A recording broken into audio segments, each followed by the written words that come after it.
Hello everyone, welcome to my channel. ඔයාලා සියලු දෙනාම මගේ channel එකට ඉතාමත් ආදරයෙන් පිළිගන්නවා. Today my recipe sharing with you is fried dry fish. This dry fish called king dry fish. If you are in abroad, you can find this from Asian groceries. Don't worry if you couldn't find king dry fish, you can cook any other dry fish with this same method. ඉතින් අද මම ඔයාලට පෙන්නන්නේ රසට කොහොමද කරවල බෙදමක් හදාගන්නේ කියලා. ඉතින් ඒ සඳහා මම ගත්තේ තෝර කරවල පොඩිවට කපලා කෑලි 12ක් 15ක් විතර ඔයාලට වැඩිපුර දාන්න පුළුවන්. තක්කාලි සාමාන්‍ය ප්‍රමාණයක ගෙඩියක් පොඩි කෑලි වලට කපලා කරපිංචා ස්වල්පයක් ඒ වගේම කෑලි මිරිස් මේස හැන්දක් කහ කුඩු තේ හැන්දක් තව නයි මිරිස් කරලක් ඔයාලට අඩු වැඩි වශයෙන් දාන්න පුළුවන්. තව green onions එහෙම නැත්නම් ලුණු කොළ කෝප භාගයක් සාමාන්‍ය ප්‍රමාණයේ ලුණු ගෙඩි එකක් පොඩිවට කපලා. ඉතින් මේ වගේ pan එකක් ලිපේ තියලා medium heat එකේ ඔයාලා cooking oil මේස හැඳි දෙකක් විතර දාන්න.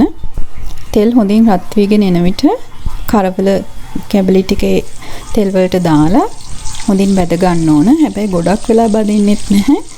සාමාන්‍ය ගානට දුඹුරු පැහැති වේගෙන එනකොට කරවල ටික ලිපෙන් බා ගන්න ඕනේ.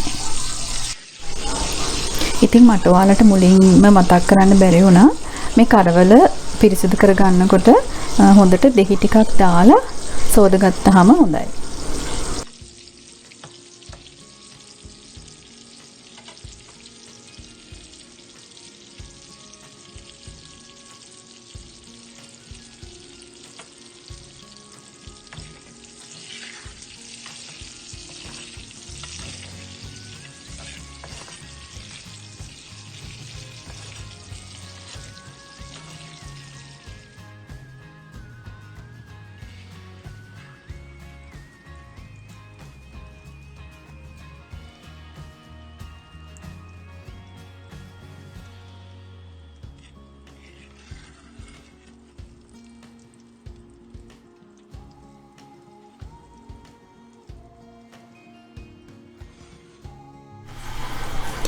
ඉතින් කරවල බෙදපු තෙල් එකටම අපි සුදු ලුණු ටික දාලා ඒ වගේම කරපිංචා ස්වල්පිකුත් දාලා හොඳින් බෙද ගන්නවා.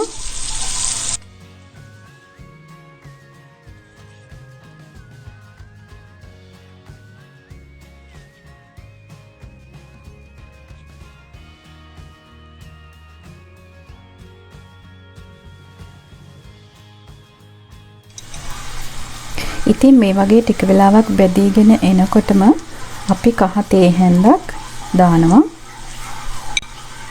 කහ දැම්මට පස්සේ මම නයි මිරිස් කරල පොඩිවට කපලා ඒකත් එකතු කරනවා. ඊට පස්සේ කෑලි මිරිස් මේස හැන්දක් දානවා. දැන් හොඳට කලවම් කරලා හොඳින් බෙද ගන්නවා.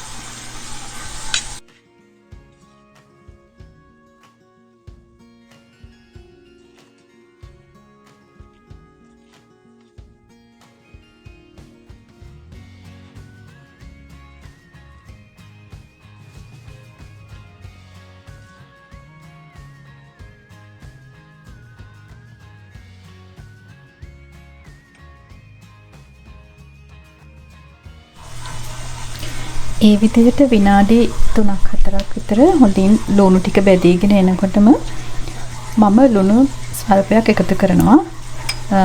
කරවල වල ලුණු රස තියෙන නිසා ලුණු තේ හැඳි කාලක් විතර වගේ එකතු කරනවා. ඊට පස්සේ කපාගත් තක්කාලි ටික එකතු කරලා හොඳින් මිශ්‍ර කරලා ඒත් බෙදෙන්න අරිනවා තව විනාඩි 5ක් විතර.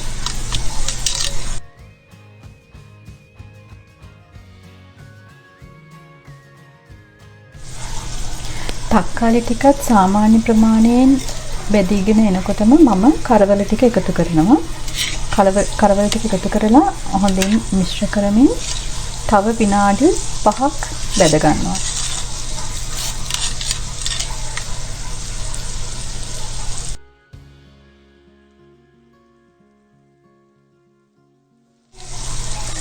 දැන් ඔයාලට පේනවා ඇති හොඳට බැදීගෙන එනවා ලුණු තක්කාලි.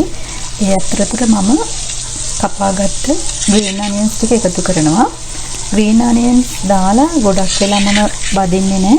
green onions වල පාට තියාගන්න ඕන නිසා මම විනාඩි 2ක් විතර වගේ තමයි බැදගන්නේ.